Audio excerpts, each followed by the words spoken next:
आज ब्रह्म समाज सेवा समिति का होली मिलन समारोह है और आप चेन्नई तमिलनाडु से आई हैं, साहित्यकार भी हैं और हिंदी को लेकर जो आज भारत की स्थिति है देश में के विभिन्न राज्यों में लोग जो है आज एक अपनी मातृभाषा का पहचान अभी भी एक संकट बना हुआ है, तो क्या कहना चाहेंगी आप?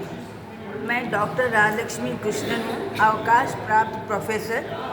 मैंने कॉलेज में लगभग 20 वर्ष तक मैंने हिंदी बच्चों को पढ़ाया, 20 वर्ष तक, और दक्षिण भारत हिंदी प्रचार सभा से भी मैंने लगभग 1000 प्रचारकों को मैंने तैयार किया।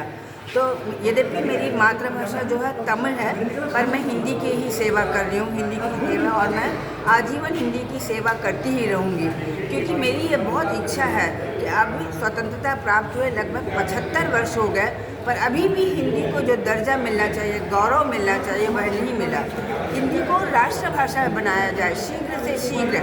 और मैं एक्चुअली तमिलनाडु में मैं नागरी लिपि की भी प्रभारी हूँ, तो नागरी लिपि का भी प्रचार प्रसार कर रही हूँ, हिंदी के साथ नागरी लिपि का भी। वहाँ पर लोगों को स्पोकन हिंदी सिखाती हूँ और हर पत्रिका में मेरे लेख आते हैं।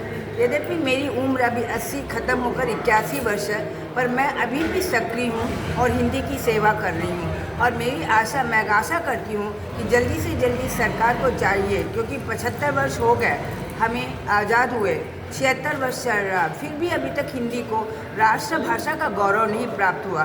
तो मेरी बस एक ही इच्छा है कि हिंदी को राष्ट्रभाषा का गौरव प्राप्त हो और नागरी उसकी लिपि जो है नागरी लिपि, उसको भी राष्ट्रलिपि का गौरव प्राप्त किया जाए। क्योंकि मेरे विचार से कि सभी भाषाएं हमारे लिए महत्वपूर्ण हैं, सभी भाषाओं का अपना अपना दर्जा है, किसी भी भाषा से हमें द्वेष नहीं होना है, क्योंकि हम जितनी भाषाएं सीखेंगे राष्ट्र में उतनी एकता बढ़ेगी। तो इसलिए मेरे विचार से कि सभी लिपियाँ जो है सीखने में बहुत टाइम लगता है। जैसे तमिल लिपि को ही लीजिए, उसके कुछ अक्षर जो हैं, जैसे का, खा, गा, घा, तो सभी के लिए एक ही वर्ण का चलता है, छा, छा, जा, जा, वर्ण चा है।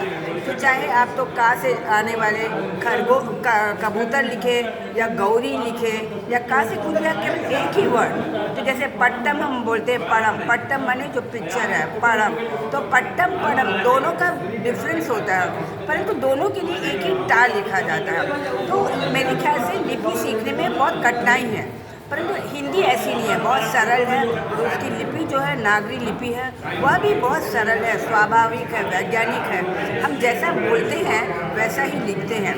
तो दक्षिण भारत की जो भाषाएं हैं, तमिल, तेलुगु, मलयालम और कन्नड़, यदि इन सबको हम नागरी लिपि में लिखें तो आप लोग सभी जो उत्तर भारत के लोग हैं वे भी सभी समझ सकते हैं। और जब वे दक्षिण भारत में आएंगे तो उनको लोगों के साथ में पहचान बनाने में या काम मिलने में उनको आसानी होगी, क्योंकि हमने सभी भाषाओं को नागरी लिपि में लिखा। जो नागरी लिपि तो सभी समझ सकते हैं, क्योंकि वह हिंदी की सरल सुगम वैज्ञानिक लिपि है।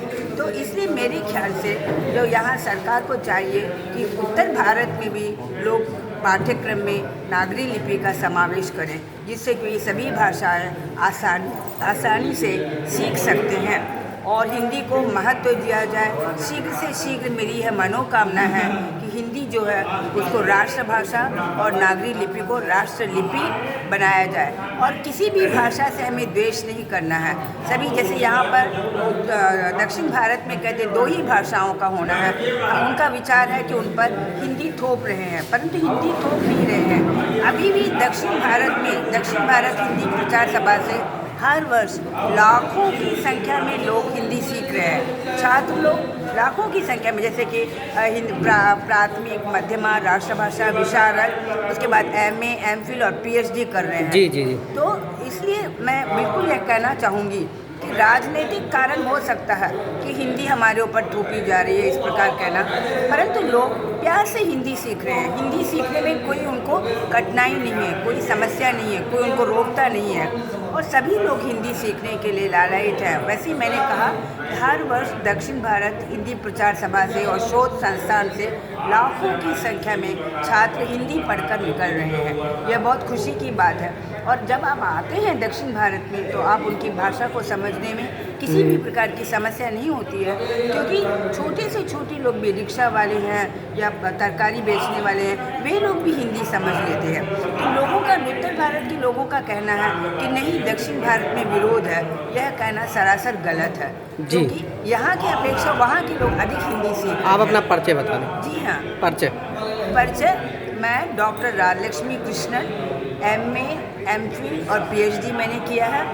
बस जब शादी के समय खाली मैंने BSc किया था, परंतु बहुत संघर्ष करने के बाद में छोटे छोटे बच्चे, मेरी 2 लड़कियां थी, 2 साल 5 साल की बच्चियां, जी, जी। उनको रखकर मैंने संघर्ष के साथ हिंदी सीखा है। हिंदी